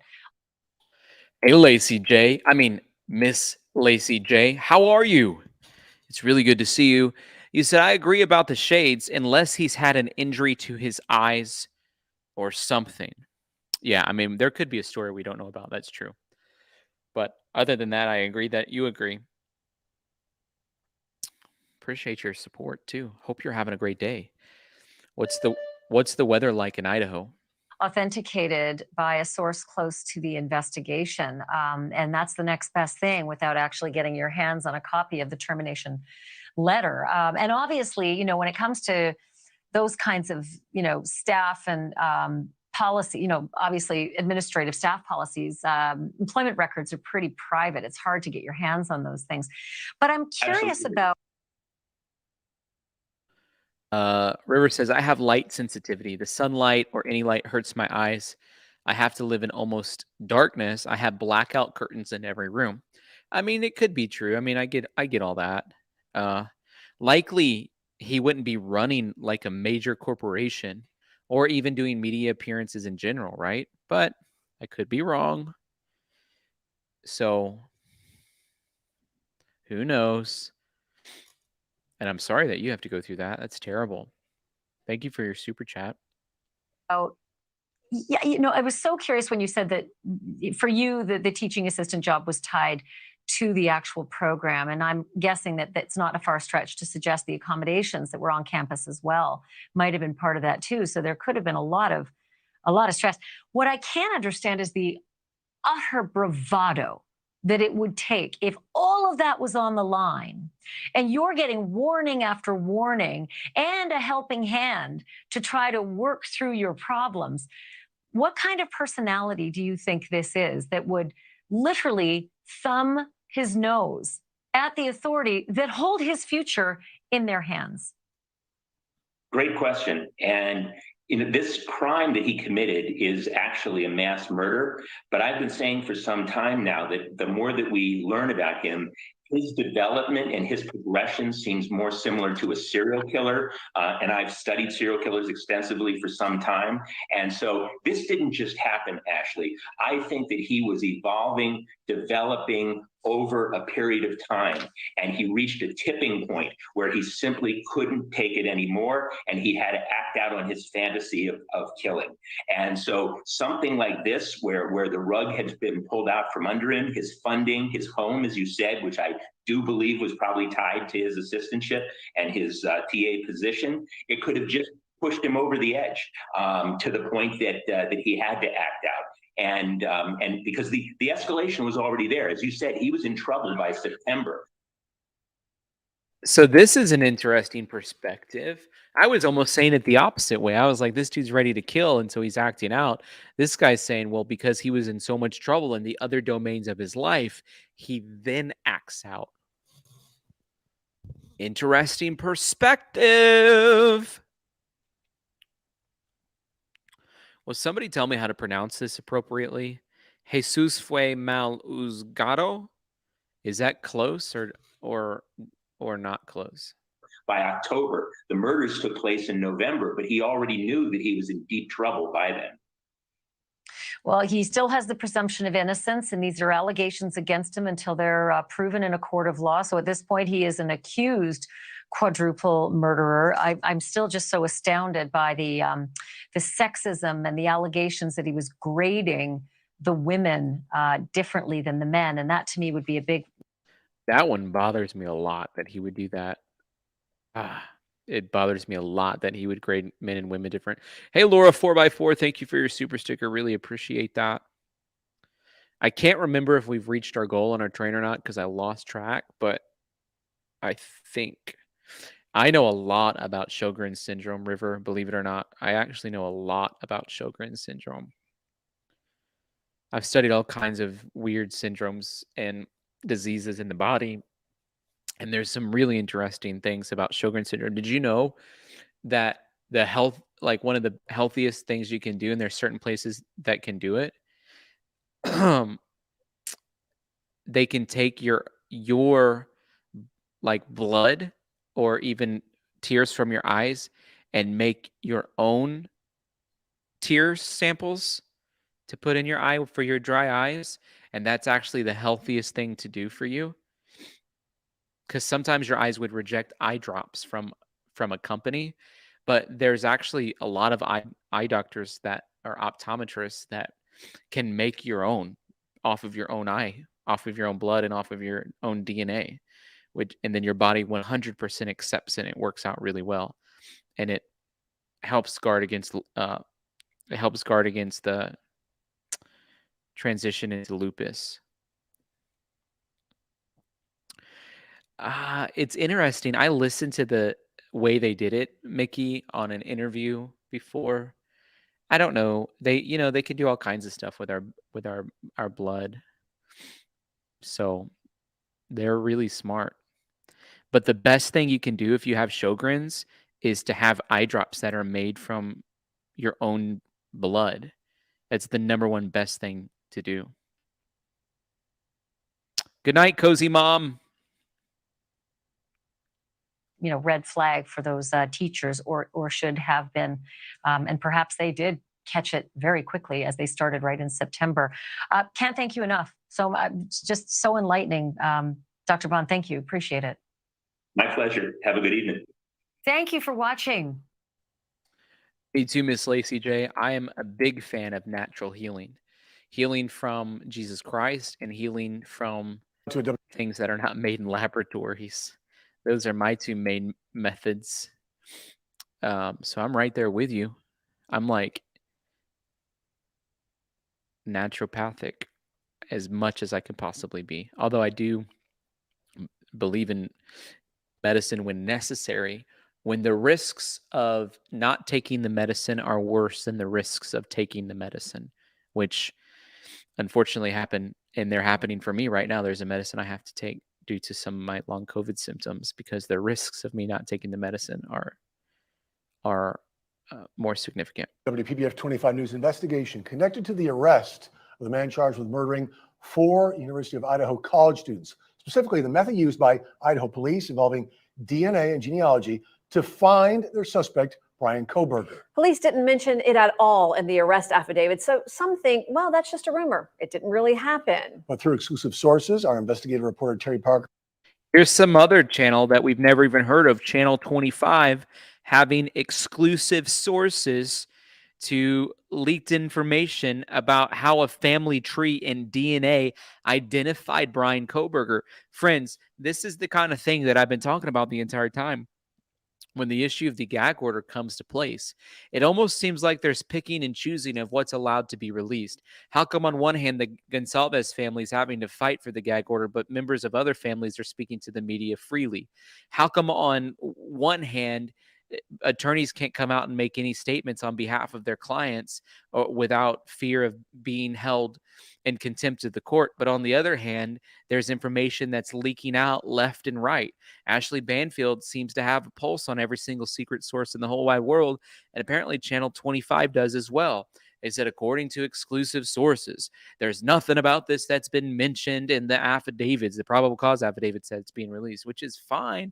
I'm a big fan of that. Go ahead. I want personally to know all the information possible.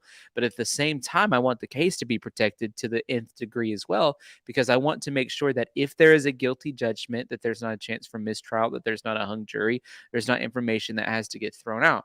And so I'm sort of stuck in this divide. Like, personally, I want to know information. Personally, I want to know about family DNA. Personally, I want to know about how they were able to identify Bryan Kohberger.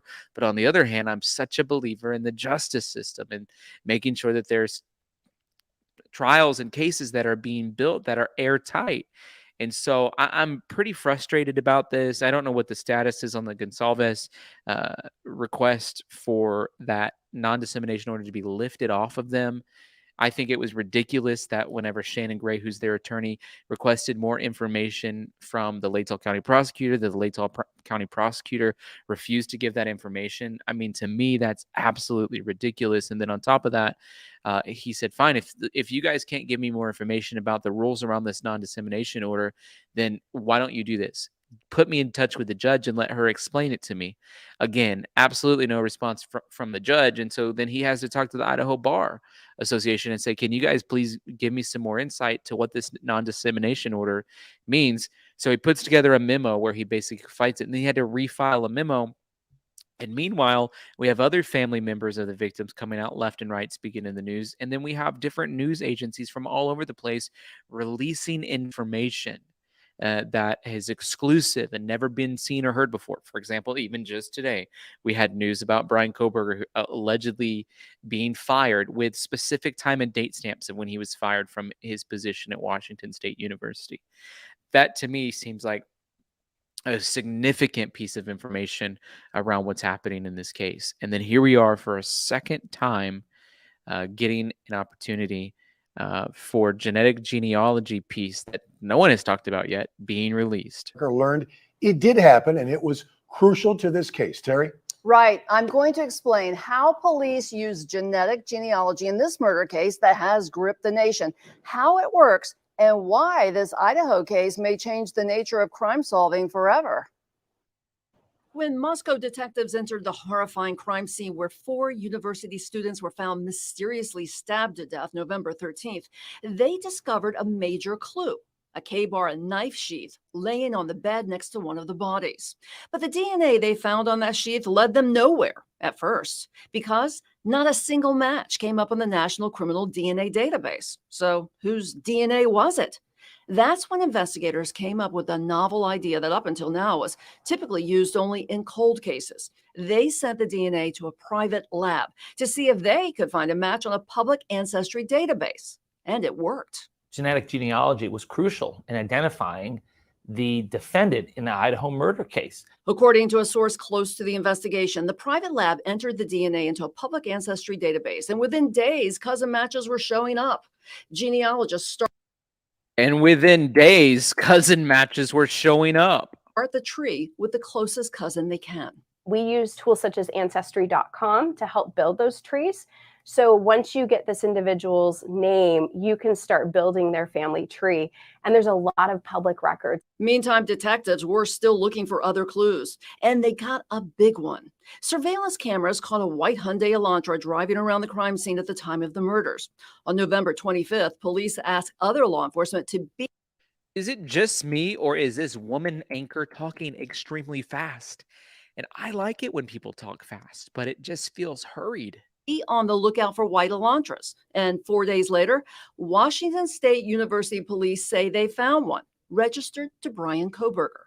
But did that name mean anything to police at the time? Apparently not, because police made a public plea for information about white Elantras on December 7th.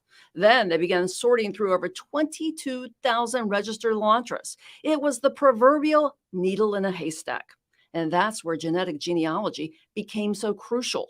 My source says within days, the lab handed over the tree leading to the Kohberger family and their only son, Bryan, who drives a white Elantra. I don't understand why the genealogy tree is that important. Like, somebody explain it to me. I'm having a hard time understanding why this is such a big break or exclusive piece of information in this case. I don't understand why it's being leaked out. I don't understand why they're using Ancestry.com.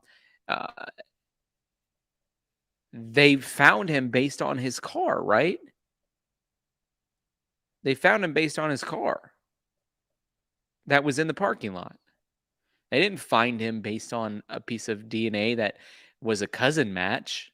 They found him because they looked at his vehicle in Washington State University's database. That's how.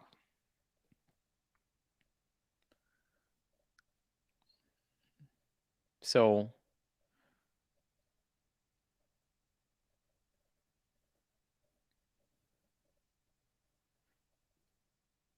I mean, are they saying that they didn't find him from that and they found him instead through the DNA that was on the button sheath? And then they tracked the Kohberger family down through the cousin matches on the family tree.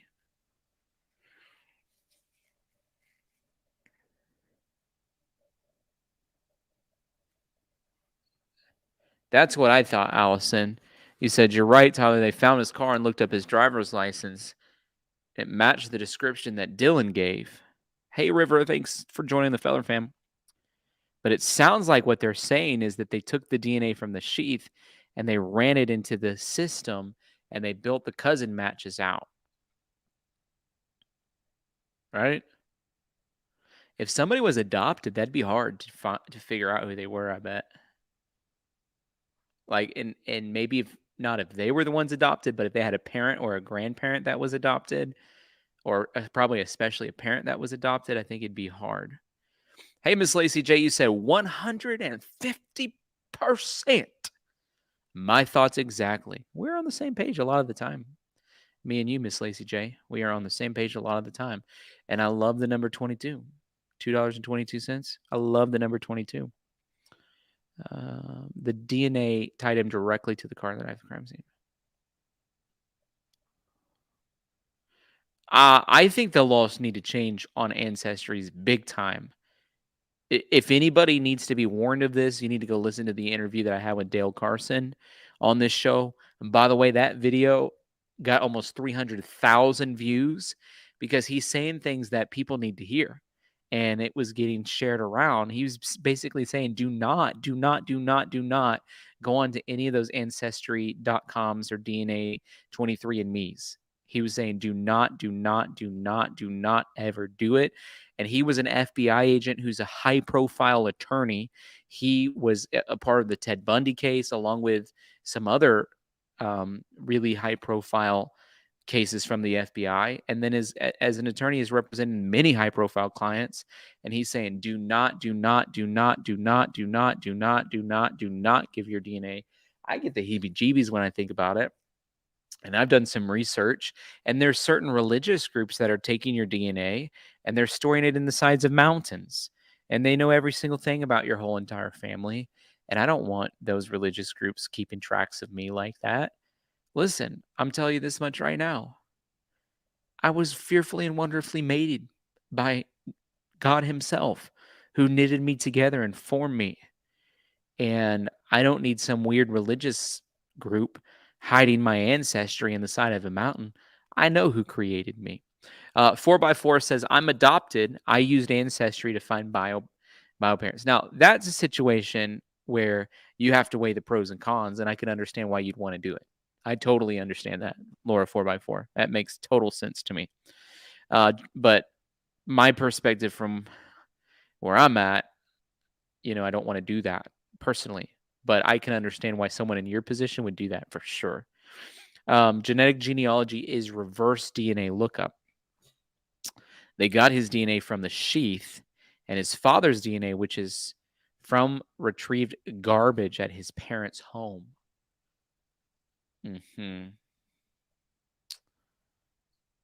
Makes sense. Hey, Mo Mouse, what are you saying? Tyler WSU reported the car, but a week or more later, they sent out Bolo on car, still looking. They matched DNA with cousins and narrowed it to age and similar car and found out he was it. I see. Hey, Latresa. Hi, Tyler. I've never heard how they found him other than the DNA on the sheath. The DNA was close to his father, so they collected more DNA. I thought they found him from his vehicle at WSU, and he matched the description. Plus, he had only one license plate. So time will tell what's true or not. There's sources plopping around left and right, right? And now you find out that he's living less than 10 miles away. You've got a prime suspect. Detectives get search warrants for Kohberger's phone and start tracking him. He drives home to Pennsylvania with his father for Christmas, and agents retrieve some of the family's trash. They run DNA on it and find Kohberger's father, Michael, is likely to be the father of whoever left the DNA on the knife sheath. They arrest Bryan Kohberger the next day. Now, with such a high-profile case, I think that police departments all across the country are going to want to try to follow the lead in Idaho because it's incredibly powerful. Rapid results in a baffling case that could have taken months to solve or even gone cold. Retired FBI agent John McVeigh says this tool could change crime solving forever and should have a chilling effect on criminals. Because you never know when they're going to knock on your door that, hey, we got a match. And you might wonder why there is no mention of the genetic genealogy in the probable cause affidavit. Well, that's for two reasons. One, police don't need to include every lead they get that brings them to their suspect, just enough to convince a judge to sign the arrest warrant. And two, law enforcement has been divided on whether revealing this information might lead to people being reluctant to sign up for ancestry databases. What is she saying right there? That they're trying to manipulate you. Oh my gosh, did you just hear this woman saying that they're trying to manipulate people into signing up for the Ancestry.com stuff? Oh my gosh, this is insane in the membrane, insane in the membrane. They're just being blatant with it. Mamma mia, mamma mia. Amy Height said, I never submitted Ancestries. My bio family found me. I do, though. A lot of times they do. You're exactly right, Amy. That's great. I think it's kind of rare, maybe, but maybe not. I don't know. Totally manipulative. Exactly. They couldn't be more blatant. Oh, it makes me sick. Hey, Miss Lacey J, you said, amen, Tyler. I'm kind of bothered that this may not be his first killing experience. There was a lady in his hometown he was associated with that went missing. She sold drugs to him. Woo! That's insane. That is insane. That's one of the people I'd be looking at, right? They're trying to open up some of those cases. That's a case right there that I would be looking at. Somehow, I write down notes a lot of times, and I wrote down cases in my notebook just then. As I've gotten a little older, for some reason, the way I write a cursive S has changed. And I don't like my new cursive S. I've got to get back to my old cursive S, Miss Lazy J. I've got to retrain my hand to write that cursive S. But yeah, I'm with you on that. I want to look more into that, figure out who that woman was. Do you happen to know her name? If you do, can you send it to me? Hey, Debbie Campbell, you said Wood Fairy. Good question. What does Wood Fairy say? Wood Fairy says, when will the Pennsylvania warrants be released? I'm with Debbie. Wood Fairy, that's a good question.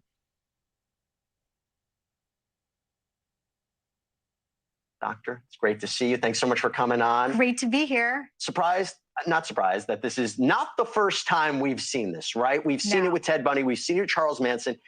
What is the obsession with these kinds of defendants? I mean, is it the danger of it? Is it the fame of it? Why do people get attached?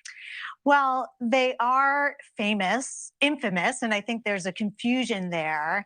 And there's something about a dangerous man that can be appealing to some women. And there's a seductiveness there with many of these. She's trying to say that women are drawn to a dangerous man. I don't know very many women that are drawn to murderers.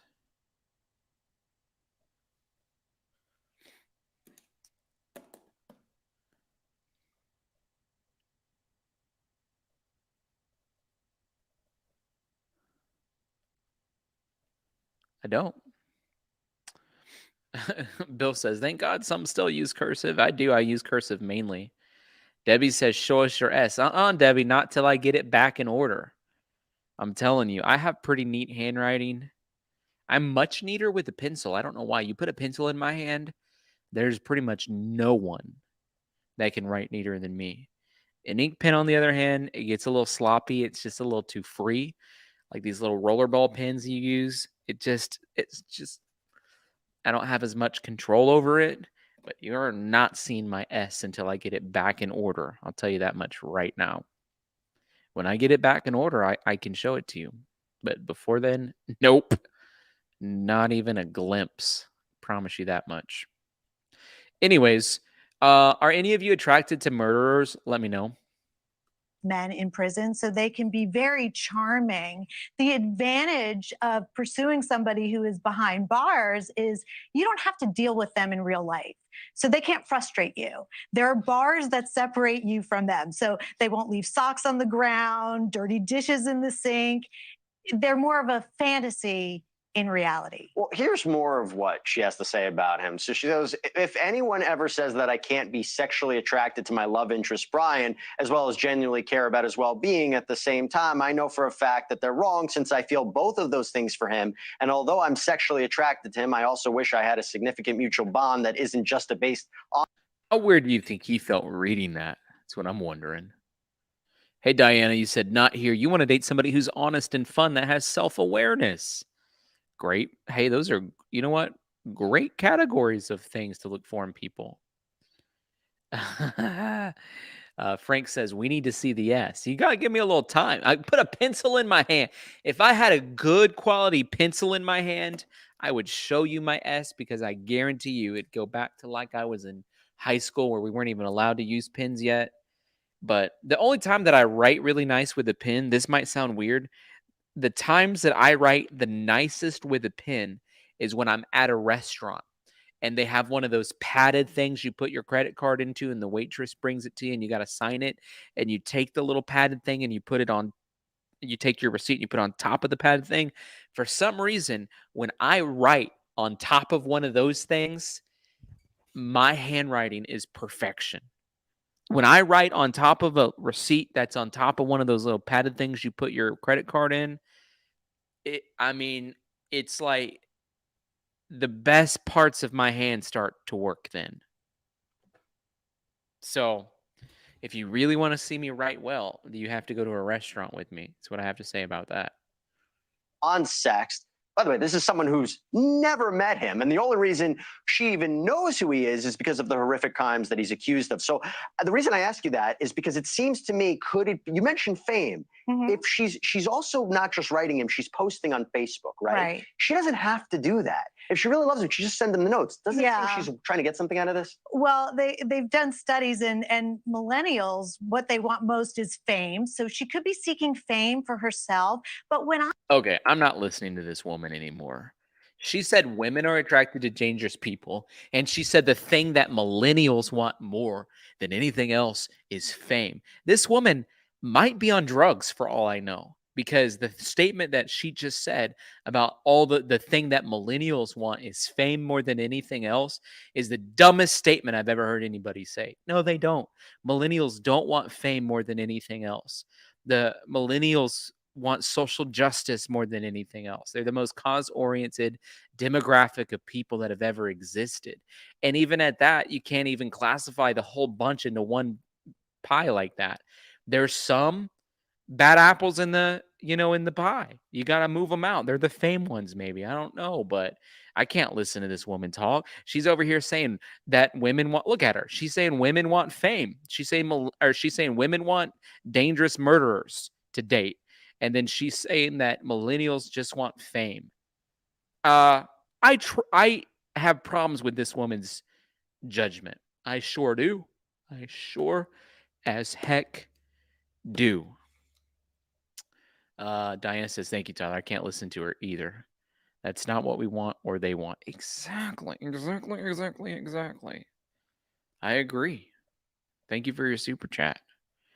Well, guys, I'm running out of things to talk about. So if you keep me entertained in the comments section, we can be here for a couple more minutes, or we might just call it quits for all I know. It's what I'm pretty much boiling down to. Keep me entertained in the comment section. Give me some good talking points about the Bryan Kohberger case, something I can really spout off about, or it's just going to have to be the day. We're just going to have to call it a day. You know what I mean? Because at this point, I can't handle that situation anymore. I do want to show you guys, because how many... Well, I don't want to show you guys. On the video yesterday, I played a video of the maternity clinic that we helped fund for the month of December.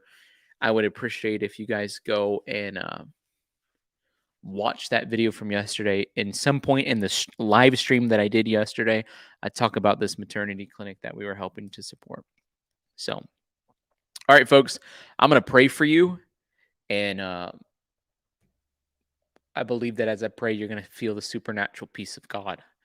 So if you want to receive supernatural peace from God, you can receive it right now. So Father, in the name of Jesus, I thank you that your Holy Spirit is upon us. Thank you, my Savior, for your amazing grace, your supernatural compassion, your love that meets us right where we're at and takes us to places we never dreamed would have been possible had it not been for your power in our lives. And I release under the authority of heaven a supernatural grace to rush over and upon people. Right now, that's what you said we're offered as believers, a peace that doesn't make sense. I release the peace of God over people that are watching right now. And I thank you, Lord. I thank you, Lord, that you're amazing, that you care about us, and that we can cast all of our cares upon you. And so I release my struggles to you, Lord. I release my health problems to you. I release my worries about this thing or that thing to you. I just give them to you now. You know what they are. I don't want to say them out loud, but you know what they are, Lord. I release them to you now. And I thank you, Lord, that there are people being encouraged that they can do that with you as well. And so I bless every single person. And in the name of Jesus, amen. Hey, guys, thank you for being on the stream today. Don't forget to hit the like button and subscribe if you haven't already. And I want to challenge you and encourage you to support this channel. We can't survive unless people like you come alongside and support us. And we'd had a rough couple days. Honestly, our streams are just not been hitting the algorithm and stuff. And so if you guys want to support us, that'd be a great thing to do. You can support through PayPal, which is Tyler Feller, Cash App, $Tyler Feller 22, or Venmo, which is at Tyler-Feller. Okay. Peace out. A free way you guys can support us after the stream ends is just to comment on it. That helps shoot us into the algorithm after it's over. So thanks, guys. Have a great night.